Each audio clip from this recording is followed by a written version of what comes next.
vous avez une Bible, nous sommes toujours dans le livre de Marc. On est dans Marc chapitre 2, on verra les versets 13 à 17. Nous continuons aujourd'hui notre série Traces, ici dans le deuxième chapitre. Récemment, nous avons vu pas mal de circonstances où il y avait Jésus face à la corruption autour de lui. Surtout de la corruption spirituelle, on a vu ça avec lui et des démoniaques, mais aussi la corruption au niveau physique, avec comment le péché touche le corps humain. Aujourd'hui, nous verrons encore de la corruption, mais elle se manifestera plutôt dans le jugement, dans le cœur des gens. Mais avant cela, nous allons parler des apparences. Car souvent, le jugement vient des apparences. Et vous savez, les apparences sont parfois trompeuses. Mais c'est les yeux, on juge avec nos yeux. Le saviez-vous? Il y a dans des océans des petites pieuvres, toutes grises, très mignonnes. Ces pieuvres sont inoffensives et souvent des plongeurs jouent avec elles. Le problème, c'est que il y a aussi des petites pieuvres toutes grises, toutes mignonnes, qui ont sur le corps des petits anneaux, des anneaux bleus. Ces anneaux ne sont pas toujours faciles à voir, sauf si l'animal se sent menacé. Dans ce cas, les anneaux deviennent plus foncés en couleur. Malheureusement, beaucoup de plongeurs ne comprennent pas la signification des anneaux, ni le niveau de danger que cela représente. Malgré sa petite taille, cette pieuvre est un des seuls céphalopodes capables de tuer un humain. Son venin, d'origine salivaire, contient une neurotoxine qui agit en quelques minutes et provoque une détresse respiratoire grave. Cette neurotoxine, initialement appelée maculotoxine, depuis a été identifiée à la tétrodotoxine. Alors, des grands mots que je ne comprends pas. En cas de morsure, le traitement recommandé est l'immobilisation, désinfection, glaçage et surtout l'évacuation en urgence vers un centre médical. La victime pouvant présenter à tout moment un arrêt respiratoire terminal, les secouristes doivent être capables d'effectuer une respiration artificielle. C'est un des tueurs les plus mortels du monde, tout petit, tout mignon. Pourquoi avons-nous vu ces pieuvres? Parce que les apparences sont parfois trompeuses. Et souvent nous jugeons basé sur ce que nous pouvons voir ou constater. Aujourd'hui, dans notre passage, nous allons trouver du jugement basé sur des apparences. Et heureusement pour nous, la grâce de Dieu est plus forte et importante que le jugement humain. Je me répète. Heureusement, la grâce de Dieu est plus forte et importante que le jugement humain. La grâce de Dieu peut transformer quelqu'un malgré, on va commencer avec, sa vie professionnelle. Verset 13, Jésus sortit de nouveau du côté du lac. Toute la foule venait à lui et il enseignait. En passant, il vit Lévi, fils d'Alphée, assis au bureau des taxes. Il lui dit, « Suis-moi ». Lévi se leva et le suivit. Alors, un peu de contexte serait utile. N'oublions pas que dans notre dernier passage, Jésus a guéri un homme paralysé, mais en même temps, il a bien offensé des leaders religieux qui étaient dans la pièce, même dans la région.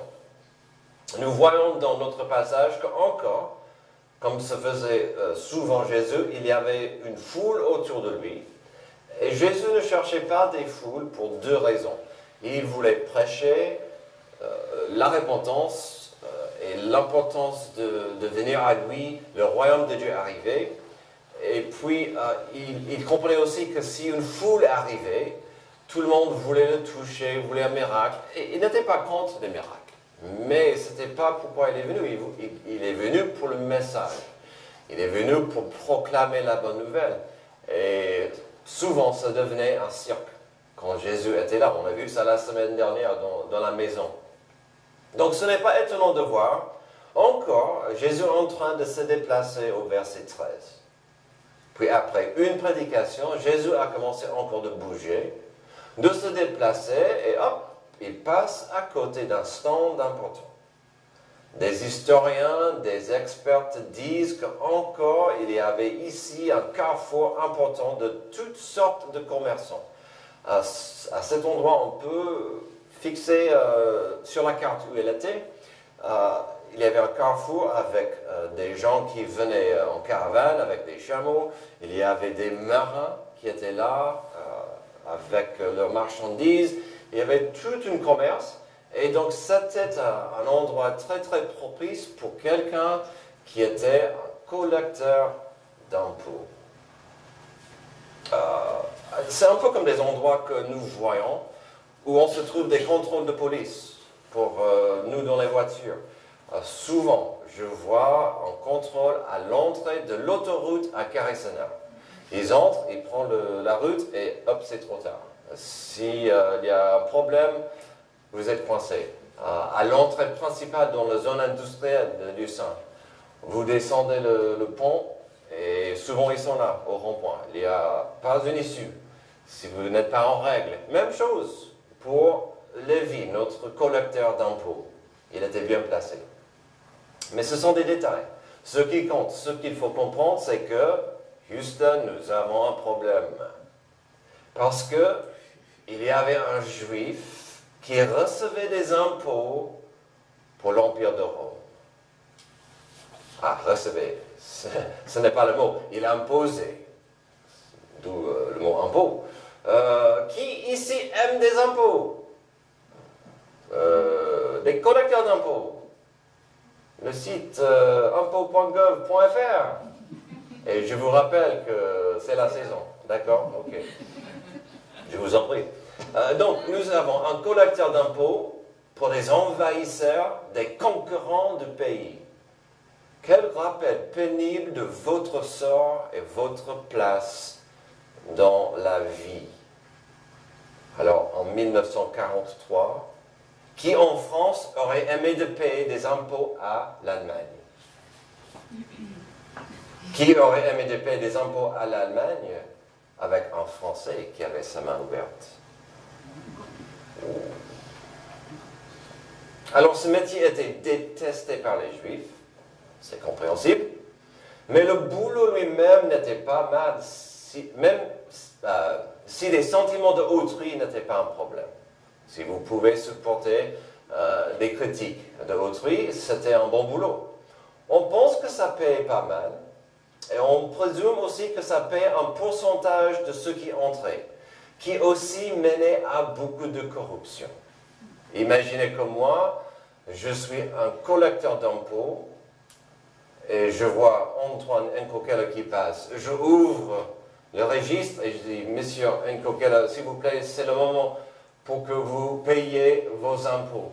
Alors, sur mon registre, dans ma liste, il me doit 100 euros. Mais qu'est-ce que je vais lui dire? Monsieur Nkokela, ici, ça dit que vous me devez 110 euros.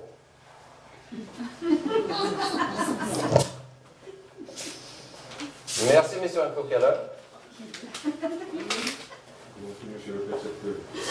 110 euros pour Rome. Et le collecteur d'impôts mettait les 100 pour Rome dans l'enveloppe. Exactement comme ça. Alors, ici on a un juif qui collectait des impôts pour l'ennemi et beaucoup de ces hommes étaient corrompus. Donc c'était difficile. Difficile à accepter. Qu'avons-nous ici finalement? Nous avons un scandale. Car Jésus passe à côté du péage. Il a regardé Lévi dans les yeux et il a dit l'impensable. Il a même dit l'impossible. Toi, oui toi, suis-moi. Déjà, Jésus a appelé un groupe divers de le suivre. Jusqu'ici, nous avons découvert des pêcheurs. Nous ne connaissons pas le métier de tout le monde, mais il y avait aussi parmi eux un zélote. Ce groupe qui voulait reprendre le pays avec force, avec les épées. Donc, on avait un zélote parmi le groupe. imaginez sa réaction quand Jésus a dit, Lévi, viens, suis-moi. Mais là, Jésus dit à un ennemi de l'État, viens, suis-moi. Si la semaine dernière, nous avons brièvement vu combien des lépreux étaient exclus de la société juive, sachez qu'ici, nous avons à peu près la même chose. Lorsqu'un juif devenait un collecteur d'impôts pour Rome, on le considérait comme un exclu de la société. C'était comme la lèpre dans la culture. Il était exclu de certaines parties de la vie sociale juive. Lévi, par exemple, ne pouvait pas être un témoin au cours d'une audience. Et il était excommuniqué de la synagogue. Aux yeux de la communauté, sa honte s'entendait même à sa famille. Est-ce que cela ne nous rappelle pas de notre lépreux d'il y a 2 semaines,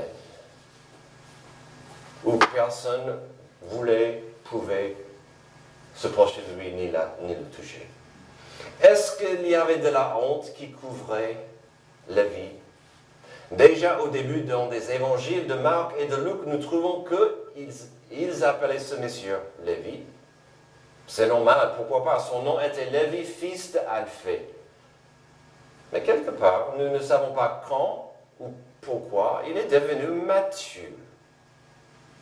J'ai 2 théories de pourquoi il est devenu Matthieu. Parce qu'il a écrit notre évangile de Matthieu. Déjà, à mon avis, comme ça arrive souvent, quand Jésus entre dans ta vie, il y a un changement. Il ne voulait plus être Lévi, collecteur d'impôts, mais celui qui suit Jésus. Donc, il a changé de nom. Je pense aussi que Jésus lui a donné ce petit nom. Ce petit nom veut dire don de Dieu. Amen. Vous imaginez, vous êtes exclu, vous êtes un paria de la société. Jésus t'appelle et probablement change ton nom et dit, tu es un don de Dieu. Ça, c'est la grâce. C'est merveilleux. Alors j'espère que vous comprenez que c'était scandaleux pour Jésus-Christ d'appeler un tel homme de devenir son disciple. Souvent, on peut imaginer le scandale de la scène, surtout au niveau culturel, avec Jésus qui appelait un traître de se joindre à lui. Jésus l'appelait à le suivre, mais cela impliquait aussi qu'il quitte sa vie ancienne. C'était une belle vie, comme j'ai dit, si vous pouviez ignorer les critiques. Une belle vie malgré l'opposition qu'il recevait. Parce que ce métier vous donnait accès aux 3 P. Prestige, pognon et plaisir. Il avait une belle vie, la vie. Et parfois, quand Jésus appelle, viens, suis-moi, qu'est-ce qu'on peut faire d'autre?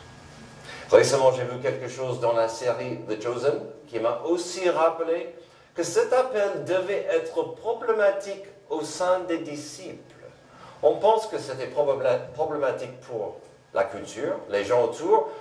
On va voir tout à l'heure que c'était problématique pour les pharisiens, les leaders religieux. Mais voyons comment ça pourrait toucher les disciples.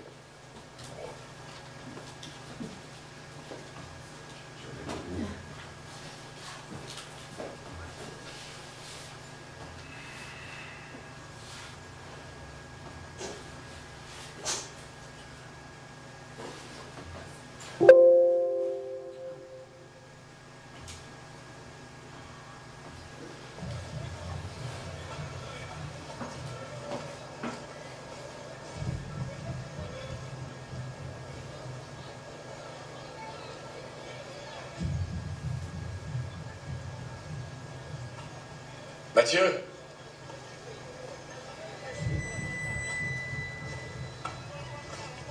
Matthieu, fils d'Alphée.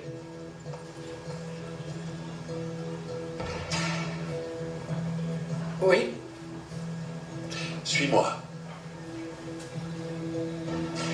Moi? Oui, toi. Oh, oh, oh, oh, oh. Qu'est-ce que tu fais? Tu veux que je vienne avec toi? Poursuis ton chemin, prédicateur de rue. Tu as une idée de ce qu'il a fait? Tu le connais au moins? Oui.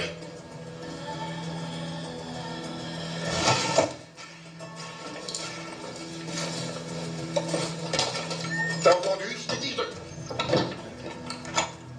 Qu'est-ce que tu fais? Tu veux aller où comme ça? Gaius, laissez-moi suivre. T'as perdu la tête ou quoi? Tu as beaucoup d'argent. Quintus te protège. Aucun juif ne vit aussi bien que toi. Et tu veux tout abandonner? Oui.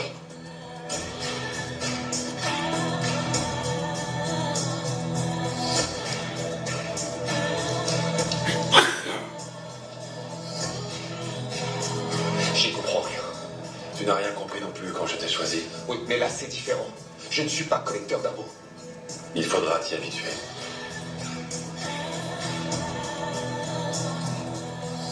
Je suis content d'être passé par ton bureau, Mathieu. Oui.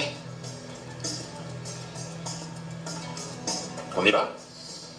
On a un dîner à préparer. Tu vas le regretter, Mathieu. À quoi te sert cette tablette? Je l'ai emportée sans réfléchir. Je peux la remettre? Non, non, garde-la. Tu peux encore lui trouver une utilité. On va où? On va partager un dîner. Je ne suis pas le bienvenu dans les dîners. Et pourtant, ça ne sera pas un problème ce soir. Tu en es l'hôte.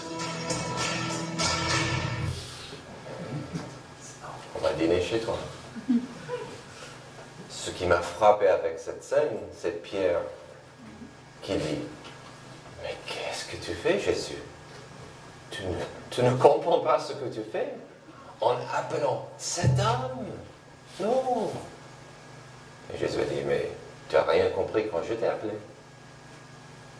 On ne comprend pas la grâce de Dieu qui nous couvre, qui nous transforme, qui nous change. D'une perspective humaine, cet homme avait trop de bagages, trop de honte, trop de problèmes afin de devenir un disciple de Jésus-Christ.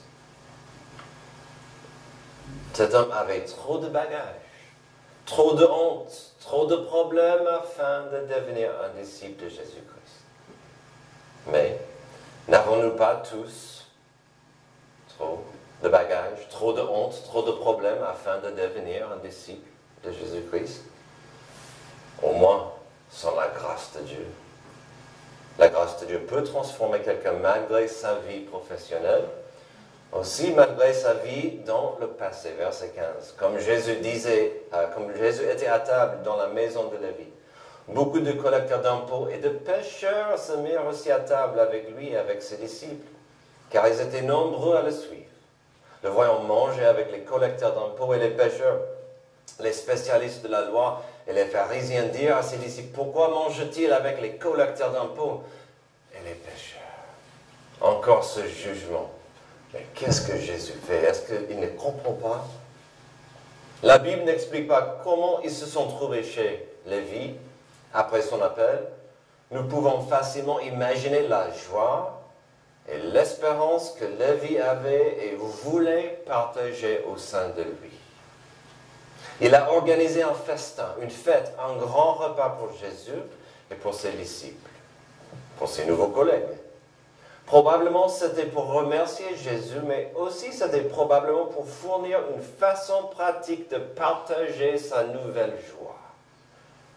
Sa vie vient de changer, il veut remercier Jésus et en même temps il veut partager cette joie avec ses amis. C'est beau ça. Et qui était invité à ce festin? Pas le maire, pas des gens importants. Qui voulait entendre plus de Jésus-Christ? Regardons encore le verset 15. Beaucoup de collecteurs d'impôts et de pécheurs se mirent aussi à table avec lui. Ce groupe représentait la vie ancienne de Lévi, des exclus, des marginaux, des parias de la culture, des lépreux de la culture juive, ceux qui ne méritaient pas Dieu. Pour la première fois dans leur vie, ils avaient accès à un espoir, accès à l'amour de Dieu, accès à la grâce. Ce n'est pas étonnant que des gens du passé de Matthieu couraient à Jésus-Christ. Car si Jésus pouvait toucher et guérir un lépreux, donc un exclu physique de la culture, et si Jésus pouvait toucher et guérir un collecteur d'impôts, un exclu social de la culture, ça veut dire que pour la première fois, la grâce de Dieu était disponible aux gens comme ça, malgré leur passé. Pour la première fois de leur vie, ces gens ont compris. Ma vie pourrait être différente. Ma vie ne compte plus si je donne ma vie. Mon passé ne compte plus si je donne ma vie à Jésus-Christ. Amen. Je ne peux pas exprimer combien j'adore le verset 15. Lévi voulait que des gens de son ancienne vie soient là. Il voulait que des gens de sa vie ancienne écoutent et goûtent des mots, l'amour, la grâce de Jésus-Christ. Il y a une leçon ici pour nous d'apprendre. Pour certains, ça sera un rappel de retrouver la joie de votre salut et de dire, je veux, je dois, j'ai envie de partager ma nouvelle vie en Christ avec des gens autour de moi qui ont besoin de cette paix. Cette semaine, j'ai parlé à quelqu'un qui a dit, j'espère que je ne perdrai jamais cette joie que j'ai maintenant en Christ. Amen. Elle comprendrait pas comment ça pourrait arriver. Comment des gens pouvaient dire, oui, je suis sauvé depuis un moment. Ouais, je me souviens de cette joie. Alors, bien sûr, l'enfant adoptif de Dieu doit trouver un équilibre dans sa vie quand il s'agit de partager l'amour de Christ. Par exemple, un chrétien pourrait sans honte, parlons de jugement, un chrétien pourrait sans honte passer voir son ancien dealer pour lui inviter à l'église sans acheter de sa cam, comme avant. Comme Jésus a dit à la femme prise en adultère, moi non plus je ne te condamne pas, vas-y et désormais ne pêche plus. En même temps, nous devons aussi trouver un équilibre lorsqu'on veut partager l'amour de Jésus-Christ autour de nous. Comme j'ai dit la semaine dernière, où les 4 hommes sont allés loin pour introduire leur ami à Jésus quand ils ont détruit le toit de la maison. Je vous ai dit que leur désir était beau, mais en même temps, ça ne serait pas sage d'obliger les gens de venir avec vous à l'église non plus.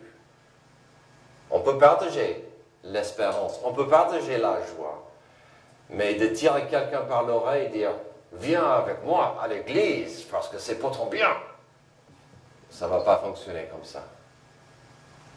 Donc, il faut cet équilibre. Alors, en parlant du passé, il y aura toujours des sceptiques et des critiques. Le verset 16 est triste, mais révélateur. Le voyant manger avec les collecteurs d'impôts et les pécheurs, les spécialistes de la loi, et les pharisiens dirent à ses disciples, « Pourquoi mange-t-il avec les collecteurs d'impôts et les pécheurs ?» Comme j'ai dit, il y avait à l'époque des parallèles entre le péché et la lèpre. Si vous étiez un lépreux, ça ruinait votre vie physique, vous étiez taché, votre vie était pourrie, ça ruinait votre vie sociale, culturelle. C'est ce que le péché fait aussi. Au fur et à mesure, le péché détruit tout ce qu'il touche. Et c'est ce que nous avons ici. Quelqu'un qui était correct allait éviter un pécheur comme on évitait des lépreux. Un leader spirituel, un pharisien ne serait jamais à côté à table avec un pécheur. Parce que ça pourrait me salir, comme la lèpre. Et donc le jugement continuait. Alors le jugement de autrui sera toujours un problème dans le monde. Le jugement de autrui sera toujours un sujet pour le chrétien. Pourquoi? Souvent c'est l'incompréhension du monde ou de votre ancien monde. Mais souvent, comme ici, ça vient des experts religieux. Et attention, quand je dis des gens dans la religion, ça pourrait être des gens dans une religion comme des athées, ils ont une croyance de foi qui va contre ce que nous croyons. Peut-être ils auraient des mots à dire contre vous, contre nous. Ça pourrait être des gens dans la religion, des gens religieux qui ne comprennent pas votre nouvelle relation avec Jésus-Christ parce que ça n'entre pas dans leur définition des choses. Comme, par exemple, des catholiques qui vont dire, alors si vous n'êtes catholique, vous êtes un secte. C'est juste qu'ils ne comprennent pas la vérité belle d'une relation personnelle parfois avec Jésus. Puis, ce n'est pas un mystère qu'un grand défi dans certaines cultures, lorsque nous voulons partager Jésus-Christ, c'est que ça va contre la culture qui est bien enracinée dans la culture elle-même. C'est pourquoi c'est difficile de partager Jésus-Christ dans une culture musulmane. Parce que ça va contre la culture du pays, ou dans la culture juive. Parce que ça va contre la culture elle-même du pays. Ou, une culture bouddhiste. Il y a des endroits en Asie où le bouddhisme est tellement fort que c'est très très compliqué de partager Jésus. C'est pas grave, mais c'est compliqué. Il y aura de la résistance. Sachez qu'il peut y avoir de la résistance liée à votre passé. Ce n'est pas grave si vous marchez aujourd'hui avec Jésus-Christ. Car c'est Jésus-Christ qui nous sauve de nos passés, qui nous tient dans sa main aujourd'hui et qui nous tiendra demain dans des bons ou des mauvais jours. C'est le même Seigneur qui nous sauve de notre passé, qui nous tient aujourd'hui, qui nous aura dans ses mains demain. La grâce de Dieu peut transformer quelqu'un malgré sa vie professionnelle, sa vie dans le passé, mais aussi malgré sa vie dans le présent. Verset 17, Jésus qui avait entendu leur dit, « Ce ne sont pas les bien portants qui ont besoin de médecins, mais les malades. Je ne suis pas venu appeler des justes, mais des pécheurs à changer d'attitude. » J'aime bien cette phrase, parce que partout où Jésus allait, il y avait des pécheurs. Partout où il allait, il y avait des gens qui avaient besoin d'écouter. Mais il allait à ceux qui voulaient entendre. Dans le moment, dans le présent du moment, qu'est-ce qui s'est passé? Les gens jugeaient Jésus pour sa présence parmi des pécheurs. Alors, comme notre grand scène la semaine dernière, dans le chapitre précédent, il y avait toute une pièce remplie de pécheurs. Mais la différence, c'était que certains comprenaient leur besoin de la repentance et la transformation qui se trouve en Jésus, et d'autres étaient trop orgueilleux pour le comprendre ni pour l'accepter. Comme la semaine dernière, dans la pièce avec le paralysé, il y avait ceux qui étaient offensés que Jésus voulait guérir son cœur avant son corps. Et ici, les gens sont offensés parce que Jésus voulait guérir des cœurs, des pécheurs. La semaine dernière, j'ai dit, pourquoi ces gens n'étaient pas contents que Jésus voulait guérir cet homme? Pourquoi ces gens étaient offensés que Jésus voulait passer du temps avec des pécheurs? Donc ici, Jésus l'exprime clairement. Je suis présent, je suis dispo, je suis là pour guérir. Je suis ici en tant que médecin. Alors forcément, je passerai mon temps à côté de ceux qui comprennent leur besoin d'être soignés. Quand je vois chez notre médecin, la salle est toujours remplie. Il n'y a personne qui passe leur temps là-bas parce qu'ils s'ennuient. Ils sont malades. C'est la même chose. Jésus voulait passer du temps avec ceux qui comprenaient qu'ils étaient malades. La corruption que nous avons vue la semaine dernière était toujours autour. En fait, rien n'a changé. Comme dans le passage précédent, il y avait ceux qui voulaient de l'aide de Jésus et ceux qui le refusaient. Vous savez, parfois, Dieu agit dans une manière forte et inattendue. Je parlais cette semaine sur Facebook à un ancien ami de la fac d'une autre histoire biblique. Et la conversation m'a mené à une autre histoire biblique, quasiment identique à un autre passage d'aujourd'hui. Écoutez bien, vous allez comprendre des parallèles entre l'histoire que j'ai vue cette semaine et notre histoire d'aujourd'hui. Il s'agit de Jésus qui rencontre un collecteur d'impôts. Premier parallèle. Un homme que tout le monde détestait. Deuxième parallèle, il s'agit de Jésus qui voulait passer du temps chez cette personne.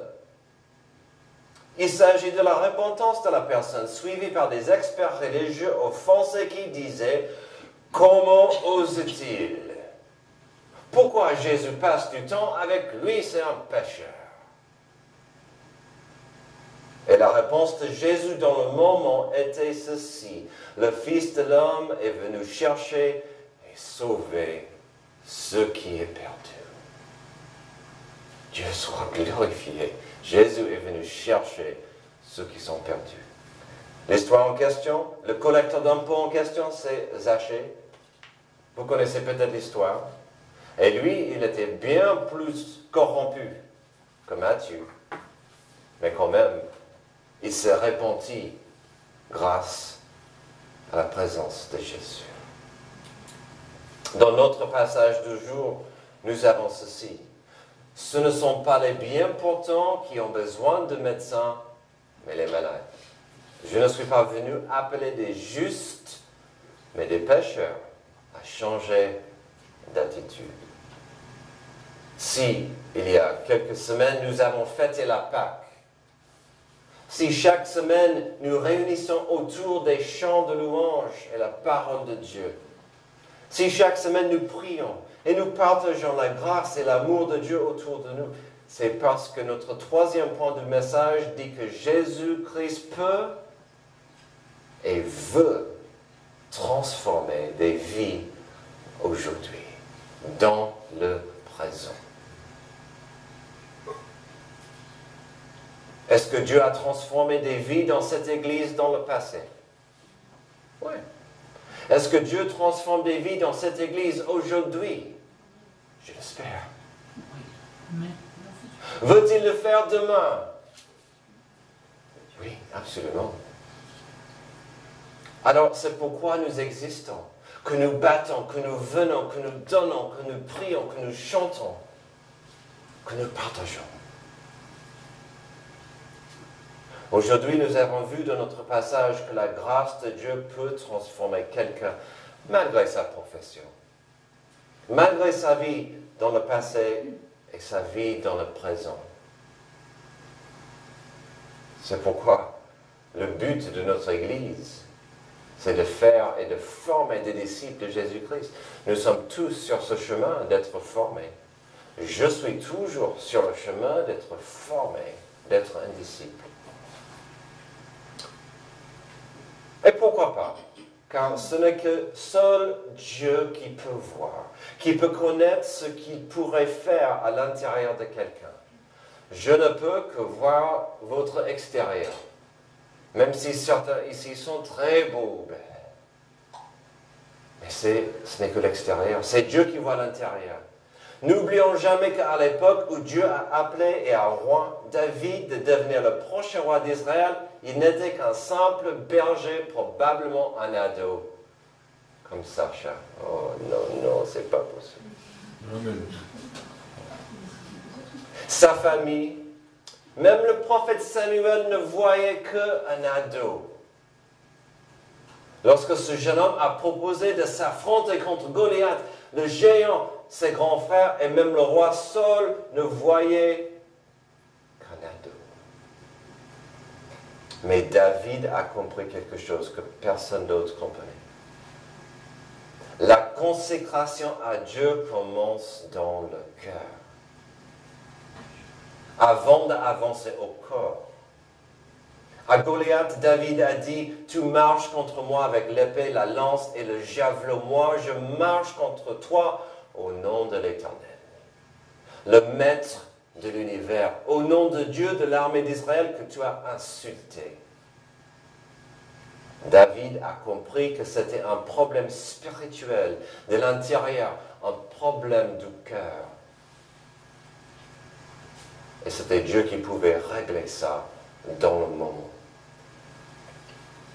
Quand nous laissons Dieu agir, lorsqu'on s'ouvre à Dieu et à sa grâce, cette grâce peut transformer notre passé. Elle peut transformer notre présent. Et seul Dieu sait ce qu'il peut faire avec vous demain, si vous êtes disponible. Prions. Merci Dieu pour ce passage. Ce beau passage qui nous rappelle que les apparences sont trompeuses souvent. Mais c'est toi qui peux changer le cœur. C'est toi qui peux transformer nos vies. C'est toi qui peux nous appeler à te suivre. Guide-nous ce matin. Aide-nous à être soumis à cette grâce magnifique, à cet amour puissant et à ton appel qui nous parle chaque jour. C'est dans le nom de Jésus que je prie. Amen.